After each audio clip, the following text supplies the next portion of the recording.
새해부터 미국에 얻어맞고 있는 중국과 미국과 친해지려는 일본, 2025년 기준 군사력은 과연 얼마나 차이 나는지 아시나요?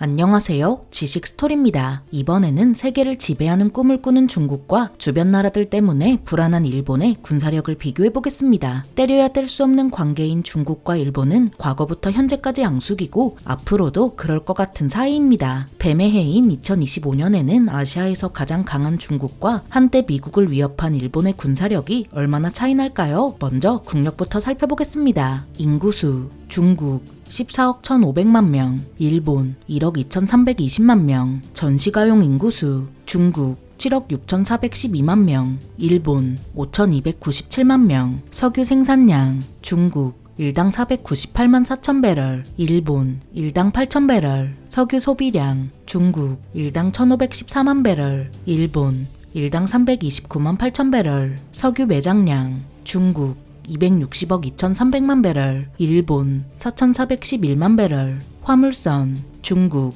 8,314척, 일본 5,229척, 항구 중국 66개, 일본 163개, 공항 중국 531개, 일본 279개, 2025년 기준 국내 총생산 중국 세계 2위, 일본 세계 4위. 국력은 중국이 앞서는 듯 보이지만 여기에 함정이 있는데요. 일본은 한때 도쿄를 팔면 미국 전체를 살 수 있을 정도로 성장했다 보니 10년간의 침체기에도 불구하고 새해부터 미국에 무려 1조 달러나 투자할 수 있는 세계 4위다운 내실을 자랑합니다. 반면 중국은 빠르게 성장했어도 그 내실이 부족한 탓에 이른바 중진국 함정에 빠졌습니다. 중진국 함정은 2006년 세계은행이 내놓은 아시아 경제발전 보고서에서 처음 나온 말이죠. 그 의미는 중진국까지 성장한 나라가 성장 동력을 상실해 중진국에서 머물거나 오히려 퇴보하는 현상을 의미합니다. 중진국 함정에 빠졌는지 아닌지는 1인당 국민 총소득을 보면 알 수 있는데요. 1인당 국민 총소득이 1135에서 13,845달러 사이에서 못 벗어나면 중진국 함정에 빠졌다고 보는데 중국이 여기에 해당합니다. 중국의 1인당 국민 총소득은 한국의 3분의 1 수준에다가 빈부격차도 사회 혼란이 일어날 수 있는 수준으로 심합니다. 그렇다 보니 중국은 여기서 멈춰서 다른 나라에 추월당하거나 오히려 퇴보할 수도 있다는 거죠. 그래서 미국은 아예 승기를 확 잡기 위해선지 새해부터 중국을 마구 두들기면서 강하게 나오고 있는 것 같습니다. 다만 이렇게 되면 궁지에 몰린 중국이 강력한 군사력으로 대만을 침공해 아시아에 큰 혼란을 초래할 수도 있는데요. 그렇게 되면 우리나라와 일본도 가만히 있을 수는 없고 경제적으로도 큰 피해를 보겠죠. 다음으로 병력을 살펴보겠습니다. 상비군 중국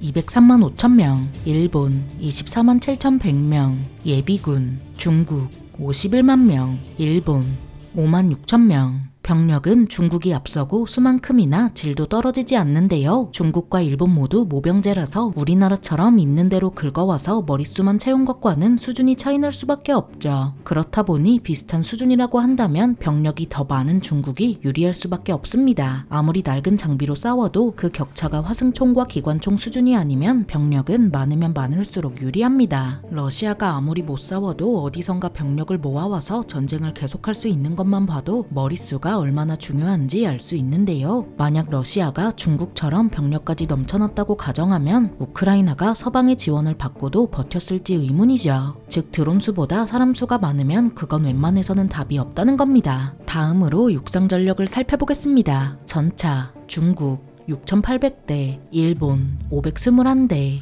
군용차 중국 14만 4천대, 일본 3만 1,940대, 자주포 중국 3,490문, 일본 149문, 견인포 중국 1,000문, 일본 480문, 다연장 로켓포 중국 2,750문, 일본 54문. 육상 전력은 중국이 앞서는데요. 다만 중국과 일본 모두 역사적으로 전차를 못 만들어 왔죠. 당장 중국의 첫 전차를 할 수 있는 59식 전차만 해도 전차인데도 전차를 상대할 수 없는 수준이었고, 일본은 조종간 레버가 튕겨나가 손목시계가 부서지는 61식 전차가 있습니다. 물론 일본은 61식 전차를 퇴역시킨 지 오래지만 중국은 군의 규모가 워낙 큰 나머지 59식 전차를 여전히 퇴역시키지 못했습니다. 그래서 전체적인 질은 중국이 떨어질 수밖에 없지만 일본도 만만치 않은데요. 일본은 평화헌법으로 인해 무기 수출에 제약이 걸려 있어서 방위산업 규모가 성장하기 어려운 구조죠. 이 때문에 일본은 무한궤도가 빠진 10식 전차를 한 달에 한 대씩 만드는 엄청나게 비효율적인 생산 방식을 쓰는데 이렇다 보니 갑까지 덩달아 뛰는 문제를 겪어왔습니다. 그래서 질은 떨어져도 전차, 장갑차, 야포를 빠르게 뽑아낼 수 있는 중국이 일본보다 유리할 수밖에 없습니다. 다만 중국과 일본의 육상 전력은 서로 바다를 건너야 하는 문제 때문에 그 힘을 온전하게 발휘하기 어려운데요. 그걸 고려해도 머릿수가 많은 중국이 유리한 건 마찬가지로 극단적으로는 고무보트라도 타고 상륙할 수 있죠. 다음으로 해상 전력을 살펴보겠습니다. 보유 함정수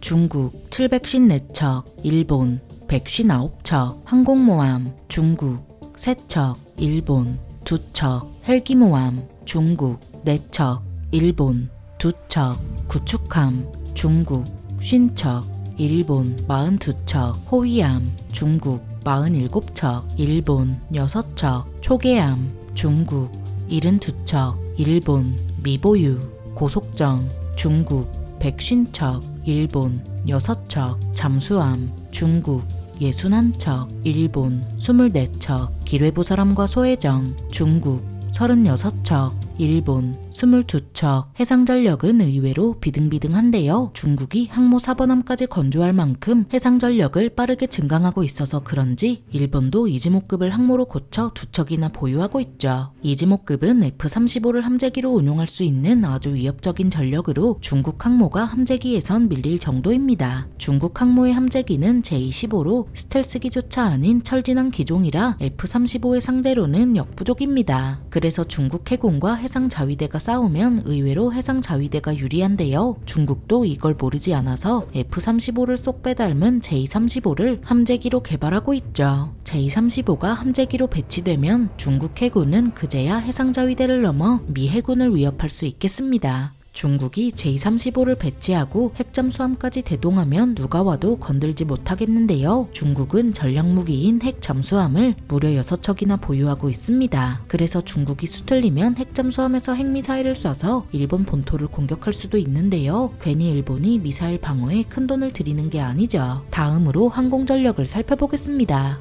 보유 항공기수 중국 3,309기, 일본 1,443기, 전투기 중국 1,212기, 일본 217기, 공격기 중국 371기, 일본 38기, 고정익 수송기 중국 289기, 일본 55기, 훈련기 중국 402기, 일본 401기, 특수임무기 중국 112기, 일본 141기, 공중급유기 중국 10기, 일본 10기, 헬기 중국 913기, 일본 596기, 공격헬기 중국 281기, 일본 119기. 항공전력은 중국이 앞서는 듯 보이지만 여기서 주목해야 할 부분이 있는데요. 바로 지원기 부분이죠. 특히 특수임무기는 중국보다 일본이 더 많이 보유하고 있습니다. 현대전에서 조기경보기, 해상초계기 등 특수임무기가 중요한 이유는 저격소총의 스코프로 비유할 수 있습니다. 저격소총에 스코프가 없어도 저격은 할 수 있지만 전체적으로 명중률은 떨어지는데요. 이같이 조기경보기는 하늘과 바다 가리지 않고 많이 보유한 쪽이 싸움을 더 유리하게 가져갈 수 있죠. 게다가 중국은 구형 기종을 많이 굴리는 반면 일본은 F2, F-15, F-35 등 최신 전투기를 대량으로 보유하고 있습니다. 그중 수적으로 가장 많은 건 F-15로 일본은 방위비를 대폭 인상한 만큼 F-35도 100기 이상 확보할 계획입니다. 그렇게 되면 항공자위대 단독으로 중국 공군을 어느 정도는 상대하는 엄청난 저력을 보여줄 수 있는데요. 다만 중국도 무시할 수 없듯 J-20 스텔스 전투기를 150기가량 배치했고 그 외에 스텔스 드론과 폭격기도 개발해서 배치하고 있죠. 특히 중국은 일본과 달리 핵이라는 비장의 카드가 있어서 수틀 흔들리면 공중에서 핵을 터뜨릴 수도 있습니다. 그렇게 되면 아무리 많은 최신 전투기를 보유해도 전자장비가 전부 망가져서 전투기가 모조리 깡통으로 전락하게 됩니다. 중국은 현재 핵무기를 600발 이상 배치했고 2035년까지 1500발 이상 배치할 것으로 예상되는데요. 그만큼 핵무기를 빠르게 늘리는 건 노리는 상대가 일본이 아니라는 걸 반증하는지도 모르겠죠. 물론 현재로서는 핵을 제외하면 수적인 걸 제외한 중국과 일본의 군사력은 비등비등한 수준이지만 이게 또 언제 확 엎어질지는 모르는 일입니다. 이런 두 나라 사이에 있는 우리나라는 정말 어느 한 부분에서도 너무 차이나지 않도록 방위에 신경 쓸 수밖에 없겠습니다. 신냉전의 주역 중국과 생각보다 센 일본의 군사력을 비교해봤는데요. 영상이 유익하셨다면 구독과 좋아요 부탁드립니다. 감사합니다. 지식스토리였습니다.